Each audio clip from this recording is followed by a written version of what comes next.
Hola! Your dream vacation to Malaysia starts from ₹24,999 only with GT Holidays, South India's #1 travel brand. Premji அவர்களுக்கு ஒரு வழியாக திருமணம் நடந்து முடிஞ்சிருச்சு. ஆனால் யார் இந்த பெண்ணு, இவங்க யார், மீடியா சார்ந்தா அப்படிங்கிற மாதிரியான ஒரு தேடல் எல்லாருக்கும் உண்டு இல்லை? சென்னையில் உள்ள ஒரு வங்கியில் வேலை பார்த்துட்டு இருந்திருக்காங்க. அந்த வங்கியில் அக்கௌண்ட் வச்சுருந்துருக்காரு பொழுது பிரேம்ஜி. அப்படியே வந்து காதல் எப்போ வேணாலும் மலர் இல்லைங்களா, அப்படியே பார்த்த உடனே அந்த காதல் மலர்ந்துருக்கு, ஒரு பேங்க்கில் மலர்ந்துருக்கு, ஒருத்தர் பேசியிருக்காங்க. திருமணம் பெரியவங்களால் வந்து நிச்சயிக்கப்பட்டு திருமணம் ஓகே இருக்குது. ஆனால் இந்த திருமணத்தில் வந்துட்டு நிறைய பேர் என்ன சொன்னாங்கன்னா, ரொம்ப வயசு வித்தியாசம், அப்படி பண்ணிட்டாங்க அப்படிங்கிற மாதிரியான ஒரு பார்வையெல்லாம் நிறைய பேர் போட்டுக்கிட்டே இருக்காங்க இல்லையா? சச்சின் டெண்டுல்கர் அஞ்சலியும் சொல்லிட்டு இருப்பாங்க.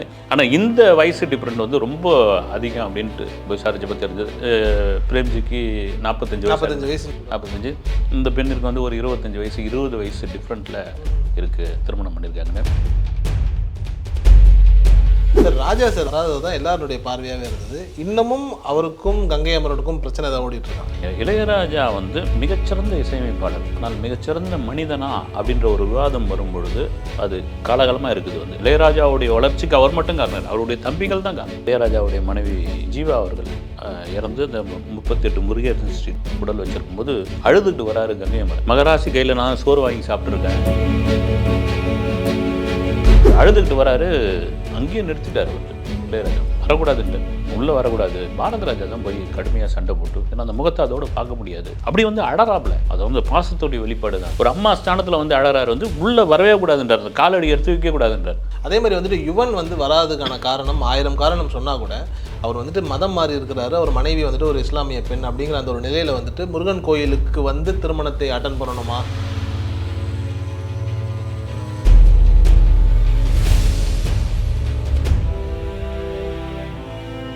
ஆகாயம் நேயர்களுக்கு வணக்கம். நான் உங்கள் அஷ்ரஃப். இன்று நம்மோடு இருப்பது செய்தியாளர் திரு செய்யார் பாலு அவர்கள். சார் வணக்கம். சார் வணக்கம். பிரேம்ஜி அவர்களுக்கு ஒரு வழியாக திருமணம் நடந்து முடிஞ்சிருச்சு. ஆனால் யார் இந்த பெண்ணு, இவங்க யார், மீடியா சார்ந்தா அப்படிங்கிற மாதிரியான ஒரு தேடல் எல்லாருக்கும் உண்டு இல்லை? உண்மையிலேயே இவங்க 2 பேருக்கும் எப்படி சார் அந்த காதலோ இல்லை வாட் எவர் இட் இஸ் எப்படி ஆரம்பிச்சது? இல்லை, பிரேம்ஜிக்கு கல்யாணம் இருந்தால் அவருடைய அண்ணனே சொல்லிட்டு இருந்தார். வந்து பாகுபலியில் கட்டப்பாவை கொண்டது யார், அப்புறம் சொப்புன சுந்தரி இப்போ யார் வச்சிருக்கிறது, அது வந்து என்ன பிரேம்ஜி கல்யாணம் வந்து எங்கே போனாலும் அவரை தொடர்ச்சியாக கேட்ட கேள்வி நான் முரட்டு சிங்கல்னு அவர் போட்டிருந்த பணி. நேற்று பார்த்தீங்கன்னா இந்த திருத்தணி கோவிலில் திருமணம் முடிஞ்சு போகும்போதெல்லாம் செல்ஃபோன் எடுக்கிறோம், முரட்டை சிங்கல்னு கூப்பிட்றாங்க. அது பிரேம்ஜி ரசிச்சுட்டு தான் போகிறார். வந்து இன்னும் மற்ற யாராவது கொஞ்சம் டென்ஷன் ஆவாங்க, முகம் மாறி இருக்கும். ஆமாம், அப்போ முரட்டை சிங்கல் இப்போ அப்படின்ட்டு கையை காமிச்சிக்கிட்டு அவருடைய பாணியில் போயிட்டுருக்காரு. ஆனால் இந்த திருமணம் ஏற்கனவே வந்து கொஞ்சம் அப்படியே அரசல் புரசலாக போயிட்டு இருந்தது. வந்து இது மாதிரி பிரேம்ஜி கல்யாணம், குறிப்பாக வந்து ஒரு நடிகையை திருமணம் பண்ண போகிறாரு அப்படின்னு முதல்ல வந்து, அப்புறம் ஒரு பாடகியை கல்யாணம் பண்ண போகிறாரு, பிரபலமான பாடகியை கல்யாணம் பண்ண போகிறாரு. யாரோ ஒரு ஃபோட்டோ போட்டு அதை வைரல் ஆக்கி விட்டுருந்தாங்க. அப்புறம் அவங்க தரப்பில் வந்து இதெல்லாம் கிடையாதுங்க, பிரேம்ஜிக்கு பொண்ணு பார்த்துக்கிட்டு இருக்கோம், விரைவில் அவருக்கான திருமணம் நடக்கும் அப்படின்றது. வெங்கட் பிரபுடைய நண்பர் தான் யாரோ ஒருத்தர் அந்த பத்திரிகையை சோஷியல் மீடியாவில் போட்டார்னு அவரே தான் சொல்லியிருந்தார்.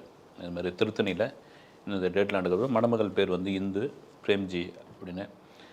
கடைசியில் திரும்பவும் என்ன ஆயிடுச்சுன்னா, அந்த பெண் வந்து மீடியாவில் வேலை பார்க்குற பெண் வந்து பிரபல தொலைக்காட்சியில் வந்து ஒர்க் பண்ணிகிட்டு இருக்காங்க, அதுவும் பத்திரிகையாளரா அப்படின்னு. திரும்பவும் பார்த்திங்கன்னா இல்லைங்க அவங்க வந்து பிரபல பாடகி அப்படின்னு பொழுது, இல்லை கிடையாது, நீங்கள் சொல்கிறதெல்லாம் யாரும் கிடையாது, அவங்க ஒரு சாதாரண பெண்ணு தான். வந்து இந்த மீடியாவுக்கும் இல்லை சினிமாவுக்கும் தொடர்பே இல்லாதவர்னு. இதில் பார்த்திங்கன்னா சேலத்தை சேர்ந்தவர் பிரேம்ஜியோடைய மனைவி இந்து, சென்னையில் உள்ள ஒரு வங்கியில் வேலை பார்த்துட்டு இருந்திருக்காங்க. அந்த வங்கியில் அக்கௌண்ட் வச்சுருந்துருக்காரு பொழுது பிரேம்ஜி. அப்படியே வந்து காதல் எப்போ வேணாலும் மலர் இல்லைங்களா, அப்படின்னு அப்படியே பார்த்த உடனே அந்த காதல் மலர்ந்துருக்கு, ஒரு மலர்ந்துருக்கு, ஒருத்தர் பேசியிருக்காங்க. திருமணம் பெரியவங்களால் வந்து நிச்சயிக்கப்பட்டு அந்த திருமணம் ஓகே இருக்குது. ஏன்னா இந்த நேரம் அப்படி சொல்லும்போது இந்த காதல்ன்ற ஒரு விஷயம் வரும்பொழுது இது இடைச்சொருகளாக இது இந்த சம்பவத்தை இடையில் சொல்லும்பொழுது, யோகி பாபுடைய தம்பி விஜய்ன்னு நினைக்கிறேன், அவர் தான் யோகி பாபுவில் இப்போ கால்ஷீட் பார்த்துக்கிறாரு. கடந்த வாரம் பார்த்திங்கன்னா எங்கள் ஊர் பக்கத்தில் தான் ரொம்ப அப்படியே காதம் வச்ச மாதிரி ஒரு திருமணம் நடந்திருக்கு. என்னையா நம்ம ஊரில் ஒரு திருமணம் நடந்திருக்கு, ஒரு பிரபலமான நடிகருடைய தம்பிக்கு அப்படின்னு விசாரித்த போது என்னென்னா, யோகி பாபுடைய தம்பிக்கும் இப்போ திருமணம் பண்ணியிருக்காங்க. அந்த பெண்ணுக்கும் பார்த்திங்கன்னா ஃபேஸ்புக் வழியாக நட்பாகி காதலாக மாறி இருக்குது. பெங்களூரை சேர்ந்தவங்க பொழுது. அதுக்கப்புறம் இவங்க தரப்பில் போய் பேசும்போது ஏதோ வெவ்வேறு சமூகம் அப்புறம் பேசி முடித்து திருமணம் நடந்திருக்கு. எதுக்கு சொல்ல வரோம்னா, அது யாராக இருந்தாலும், பெரிய செலிபிரிட்டியாக இருந்தாலும், சாதாரண ஆளாக இருந்தாலும், காதல் அப்படின்ற ஒரு விஷயம் வந்து எந்த நேரத்தில் வேணாலும் எப்படி வேணாலும் மலரலாம். அது புரிதல் தானே உங்களுக்கு வந்து. அப்படி தான் வந்து பிரேம்ஜிக்கும் இந்துவுக்குமான அந்த காதல் வந்து ஒரு வங்கியிலிருந்து தொடங்கி இருக்கிறது. அக்கௌண்ட் வச்சவங்க இவ்வளோ பெரிய சான்ஸ் ஆகுற மாதிரியான ஒரு பாயிண்ட்டு தான். ஆனால் இந்த திருமணத்தில் வந்துட்டு நிறைய பேர் என்ன சொன்னாங்கன்னா ரொம்ப வயசு வித்தியாசம், இப்படி பண்ணிட்டாங்க அப்படி பண்ணிட்டாங்க அப்படிங்கிற மாதிரியான ஒரு பார்வையெல்லாம் நிறைய பேர் போட்டுக்கிட்டே இருக்காங்க இல்லையா? அதெல்லாம் எப்படி? வயசு வித்தியாசம் அவங்களே கவலைப்படாத போது உங்களுக்கு எங்கே அப்படின்னு ஒரு விஷயம் இருக்குது. அது பார்ப்பாங்க. இன்றைக்கி வந்து இப்போ காலகாலமாக இருக்குது வந்து ஆண் வந்து ஒரு பெரிய வயது உள்ளவனாகவும் பொண்ணு வந்து சின்ன வயசு, அது காலெல்லாம் மாறி போச்சு. இப்போ ஒத்த வயசு உள்ளவர்கள்லாம் திருமணம் பண்ணிக்கிறாங்க. அது அந்த காலத்தில் ஏன் கொண்டு வந்தாங்க அப்படின்னா, ஒரு 3-4 குழந்தை பிறந்த பிறகு பெண் வந்து ரொம்ப வயதான பெண்ணாக மாறிடுவான். வந்து ஆண் வந்து அப்படியே தான் இருப்பான். அதுக்காக தான் வந்து இந்த வயசு டிஃப்ரெண்ட் வச்சு திருமணம் பண்ணது. அது காலப்போக்கில் இன்றைக்கி இதாகி வச்சு வந்து வயது மூத்தவங்களை கூட திருமணம் பண்ணிக்கிற அளவுக்கு ஆயிடுச்சு. அதுக்கு உதாரணமாக இன்றைக்கி வரைக்கும் சொல்லிக்கிறது சச்சின் டெண்டுல்கர். சச்சின் டெண்டுல்கர் அஞ்சலியும் சொல்லிட்டு இருப்பாங்க. ஆனால் இந்த வயசு டிஃப்ரெண்ட் வந்து ரொம்ப அதிகம் அப்படின்ட்டு விசாரிச்சப்போ தெரிஞ்சது. பிரேம்ஜிக்கு 45 வயசு. இந்த பெண்ணிற்கு வந்து ஒரு 25 வயசு 20 வயசு டிஃப்ரெண்ட்டில் இருக்குது திருமணம் பண்ணியிருக்காங்கன்னு. ஓகே, கல்யாணம் பொண்ணு கிடச்சா போதுன்ற அளவுக்கு இருந்திருக்காரு பிரேம்ஜி. ஒரு தாலியெல்லாம் கட்டி முடிச்சுட்டு பச்சைக்குன்னு ஒரு கன்னத்தில் ஒரு முத்தம் ஒன்று குடிச்சு அந்த வீடியோ வைரல் ஆகிட்டுருக்கு. எல்லாருக்கும் உள்ள ஒரு இயல்பு தான். நீங்கள் இந்த இடத்துல பிரேம்ஜியை தாண்டி இப்போ கங்கை அமரன் அவருக்கு எப்படி இருக்கும் மனசில் வந்து பார்த்திங்கன்னா, தனக்கு வந்து ஒரு பேர குழந்தை வரணும், பேத்தி வரணும், மகன் இதில் அதை வந்து மடியில் விளையாடணும், எல்லாருக்குமான ஒரு இயல்பான ஒரு விஷயம். எவ்வளோ பெரிய செலிப்ரிட்டி, பாடகர், நான் வந்து இசையமைப்பாளர், டைரக்டரு, கரகாட்டக்காரன் வந்து இத்தனை வருஷம் ஓடின ஒரு பெரும் டைரக்டர்னு சொன்னால் கூட இயல்பான ஒரு சராசரி ஒரு மனிதனுக்குள்ள ஒரு ஆசாபாசங்கள் இருக்க தான் செய்யும். அதுதான் இப்போ பிரேம்ஜி அந்த குடும்பத்தை சார்ந்தவங்களுக்கு அப்படி ஒரு பெரிய மகிழ்ச்சியாக மாறிடுச்சு வந்து. தன் தாயாரினுடைய ஆசையை நிறைவேற்றத்தான் ஒரு திருமணமே பண்ணிக்கிட்டாருன்னு சொல்கிறாங்கல்ல சார்? ஆமாம். ஏன்னா உண்மையிலே இந்த இடத்துல சொல்லணும், நமக்கு என்ன தான் அப்பான்னா கூட அம்மாவுக்கு வந்து ஒரு பெருங்கவலையாக இருக்கணும் தெரியுங்களா. இங்கே திருமணமாகாத ஆண் பெண் இருக்கிற வீட்டில், அதுவும் குறிப்பாக ஆண்கள் இருக்கிற வீட்டில் அந்த தாய் தான் ரொம்ப வருத்தப்படுவாங்க. நமக்கு ஒரு மகன் வந்து கல்யாணம் ஆகலையே, ஒரு பேரம்பேத்தி வரலையே, இது பண்ணலையே அப்படின்ற ஒரு விஷயம் இருக்கும். நீங்கள் அப்படியே சிம்பு கூட எடுத்துங்க, நம்ம 1000 விமர்சனம் சொல்லலாம் சிம்பு மேலே வந்து அவர் வந்து லவ் ஃபெயிலியர் ஆகிட்டார், லவ் இது பண்ணாருன்னு. நீங்கள் அந்த இடத்துல அவங்களுடைய தாய் உஷா ராஜேந்தர், ஒரு தாய், ஒரு சராசரியான ஒரு இன்றைக்கி எவ்வளோ பணம் இருக்கலாம், புகழ் இருக்கலாம், அத்தனை வீடு இருக்கலாம், அவருடைய கணவர் வந்து பெரும் புகழ் பெற்றவராக இருக்கலாம் டிஆர் வந்து, இதெல்லாம் தாண்டி இன்றைக்கி சிம்புக்கு திருமணம் ஆகலை அப்படின்ற ஒரு வருத்தம் வந்து அந்த தாயோட மனநிலையில் தான் நீங்கள் பார்க்கணும். வந்து அப்படி தான் பிரேம்ஜிக்கும் அவங்க அம்மாவுடைய ஆசையை நிறைவேற்றி விட்டார். நான் ஒன்றும் கல்யாணம் பண்ணிக்க மாட்டேன்னு அடம் பிடிக்கல, எனக்கு பொண்ணு கிடைக்கலைங்க அப்படின்னு ஒரு பேட்டியில் சொல்லியிருப்பார். நான் எங்கே யாராவது பொண்ணு கொடுத்தா தானங்க உண்டு, அதனால தாங்க முரட்டு சிங்கல் பனியனை போட்டு தெரிஞ்சுக்கிட்டு இருக்கேன்னு சொல்லியிருந்தார். ஒரு வழி அந்த திருமணம் ஏற்கனவே திருத்தணி பார்த்தீங்கன்னா கோலாகலமாக ஆயிடுச்சு. வந்து அது பெண்ணுடைய அந்த மணப்பெண்ணுடைய ஆசை தானே, நமக்கு திருமணம் வந்து திருத்தணியில் நடக்கணும் அப்படின்னு. உண்மையிலே ஒரு சந்தோஷமான ஒரு விஷயமா இருந்தது. வந்து இந்த முரட்டு சிங்கிள் பனியன்லாம் எடுத்து போய் நிறுத்தி குப்பையில் போட்டு எரிச்சிட்டு இருப்பாருன்னு நினைக்கிறேன். வந்து ஆமாம், நானும் குடும்பஸ்தா அப்படின்ற அளவுக்கு அடுத்து அந்த மாதிரி டிஷர்ட் போட்டுன்னு வருவாங்க. ஆமாம் சார், ராஜா சார் வராதது தான் எல்லாருடைய பார்வையாகவே இருந்தது. இன்னமும் அவருக்கும் கங்கை அமரனுக்கும் பிரச்சனை ஏதாவது ஓடிட்டு இருக்கான்? இல்லை, அது எப்படி சொல்கிறதுன்னு தெரியலைங்க. இளையராஜா வந்து மிகச்சிறந்த இசையமைப்பாளர், ஆனால் மிகச்சிறந்த மனிதனா அப்படின்ற ஒரு விவாதம் வரும்பொழுது அது காலகாலமாக இருக்குது. வந்து அந்த விவாதம் வந்து அப்படி போயிட்டுருக்கு. இன்றைக்கும் வந்து இளையராஜா மாதிரி ஒரு இசையமைப்பாளர் வருவதற்கு 100 வருஷம் ஆகுங்க, அதில் மாற்று கருத்தே கிடையாது. உண்மையிலேயே வந்து சரஸ்வதி கடாட்சம் பெற்ற ஒரு நபர். இன்றைக்கி ராஜானா ராஜா தான், அதை தாண்டி ஒரு மனிதன்ற ஒரு இடத்துல வந்து இல்லைங்களா. நீங்கள் இந்த இடத்துல கேள்வி கேட்குறீங்க. வந்து நீங்கள் பண்ணையபுரத்துலேருந்து இளையராஜா, கங்கை அமரன், பாஸ்கர் எல்லாம் வந்து வந்தவங்க தான். நீங்கள் வந்து இங்கே என்ன சொத்துக்கு தண்ணிக்கு லாட்டி அடிச்சிங்க, பெட்ரோல் பங்கில் வேலை பார்த்தீங்க, இந்த சிறுமையெல்லாம் இவங்க எல்லாம் தானே ஒத்துழைச்சாங்க. வந்து இளையராஜாவுடைய வளர்ச்சிக்கு அவர் மட்டும் காரணம், அவருடைய தம்பிகள் தான் காரணம். இவங்கெல்லாம் தானே இன்றைக்கி இது பண்ணாங்க.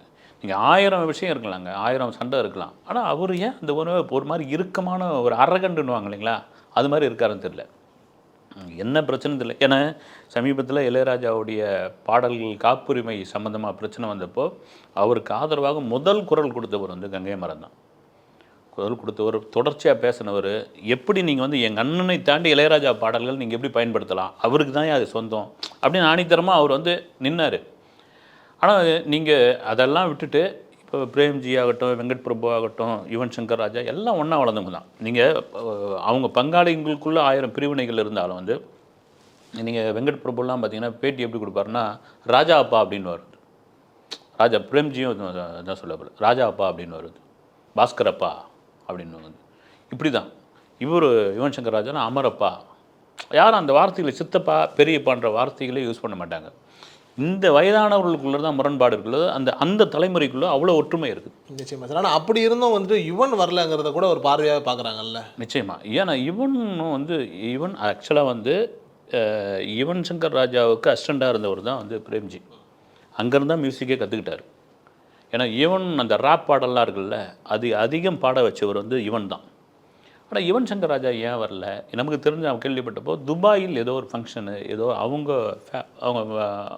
பெண் வீட்டு யுவனுடைய ஒய்ஃப் சம்மந்தப்பட்ட குடும்பத்தார் விழாவில் அங்கே இருக்காருன்ற மாதிரி தகவல் இருந்தது. மேபி அது இருந்தால் கூட ஃப்ளைட்டு பிடிச்சி வந்துடலாமே. இந்த கல்யாணம் திடுதுப்புன்னு பண்ணுற கல்யாணம் இல்லைங்களா, முடிவு பண்ணியிருப்பாங்க. ஏன் வரலன்னு ஒரு கேள்வியாக இருக்குது. கார்த்திக் ராஜா வந்திருந்தாங்க. ஆமாம், கார்த்திக் ராஜா வந்திருந்தார். ஆனால் பெரும்பான்மையான ஆட்கள் நிறைய எதிர்பார்க்கவே இல்லை. இன்னும் இந்த நேரத்தில் ஒரு பழைய சம்பவம் ஒன்று சொல்கிறேன். யுவன் சங்கர் ராஜா கார்த்திக் ராஜா திருமணம் திருப்பதியில் நடக்குது. இங்கேருந்து பத்திரிகையாளர்களில் வந்து அப்போது இவ்வளோ மீடியா கிடையாது, வந்து ஒரு 40 பேர் இருப்பாங்க. பிரசாத் ஸ்டுடியோவிலேருந்து வேனில் கூட்டு போனாங்க திருப்பதிக்கு. கூட்டு போனோடனே ஒரு பக்கம் பார்த்திங்கன்னா பஞ்சு அருணாச்சலம் இருக்காருங்களா, மறைந்த பஞ்சு அருணாச்சலம் வேட்டியை கட்டிக்கிட்டு அவர் பாட்டு இருக்கிற எடுத்து அந்த வேலையை அந்த சாத்துக்குடி பையை எடுத்து போடுறது, இது பண்ணுறது. என்னென்னா அவருக்கு என்னென்னா, இது எங்கள் வீட்டு கல்யாணம், கார்த்திக் ராஜாலாம் நான் பார்த்து பிறந்த பையன். இளையராஜா அவர் தான் வாய்ப்பு கொடுத்தாரு. இளையராஜா உருவாக்குனவர் அவர் தான். இளையராஜாவுக்கு வந்து பஞ்சஅருணாச்சலம் மீது ஒரு பெரிய பக்தியும் இதுவும் உண்டு.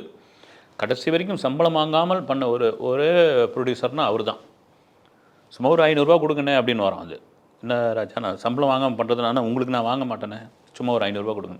அங்கே பார்த்தீங்கன்னா இன்னொரு பக்கம் பார்த்தீங்கன்னா இவர் சத்யஜோதி ஃபிலிம்ஸு தியாகராஜன், அவர் சந்தான பாரதி, இவர்கள்லாம் அந்த அவங்க வீட்டு கல்யாணம் மாதிரி எடுத்து அப்படி போட்டு செஞ்ச ஒரு விஷயங்கள்லாம் இருக்குது.